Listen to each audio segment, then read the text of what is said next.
इस मकाम पर। उम्मे सलमा रसूल की उम्महातुल मोमिनीन में है, रसूल की ज़ौजे मुबारका। एक दिन रसूल उनके घर आए और आने के बाद कहने लगे, उम्मे सलमा आज मेरी तबीयत नासाज है, मैं किसी से नहीं मिलूंगा, मैं हुजरे में लेट रहा हूँ, दरवाज़ा बंद करो, दरवाजे के बाहर बैठ जाओ। उम्मे सलमा बैठ गई, रसूल अंदर आराम कर रहे हैं। कुछ देर में रसूल का छोटा नवासा हुसैन टहलता हुआ आया।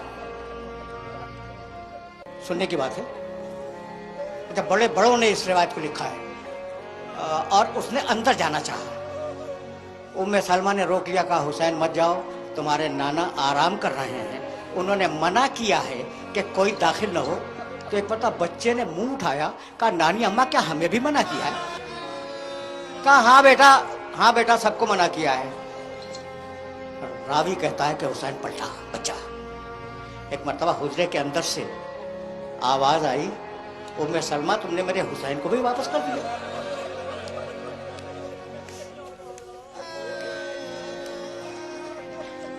उम्मे सलमा घबरा गई, दौड़ती हुई आई हुसैन के पास, कहा बेटे चलो, तुम्हें रसूल बुला रहे हैं, नाना बुला रहे हैं। कहा कि नानी अम्मा नाना तो अब किसी से मिलेंगे नहीं ना, तो हम तो वापस जा रहे हैं। गोद में उठा लिया बच्चे को। कहा उम्मे सलमा ने कि हुसैन मैं नहीं जानती थी कि वो और हैं जिनसे रसूल मिलना नहीं चाहते, तू और है। रसूल के सीने पर लेटा दिया उस बच्चे को और दरवाजा बंद करके बैठ गई। इतने में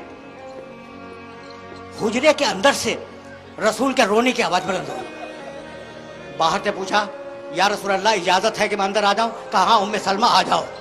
उम्मे सलमा बयान करती हैं कि रसूल के सीने पर हुसैन लेटा हुआ था और रसूल की मुट्ठी में कुछ था और रसूल ज़ारो कतार रो रहे थे।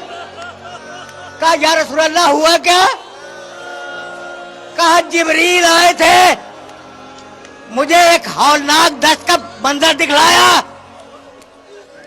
और कहा या रसूल अल्लाह ये बच्चा आपको बहुत पसंद है ना, ये करबला के मैदान में 3 दिन का भूखा प्यासा शहीद किया जाएगा, और एक मुट्ठी खाक उठाकर मुझे दे दी।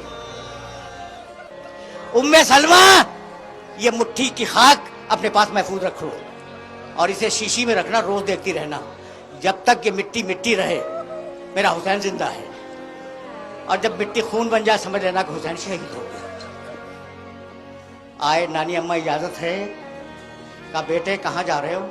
कहा इराक। कहा ना बेटे कहीं भी जाओ, इराक मत जाओ, तुम्हारे नाना कहते थे मेरा हुसैन इराक में शहीद होगा। कहा नानी अम्मा करीब आए। उम्मे सलमा करीब आई, दोनों उंगलियों का कहा दरमियान में देखिए।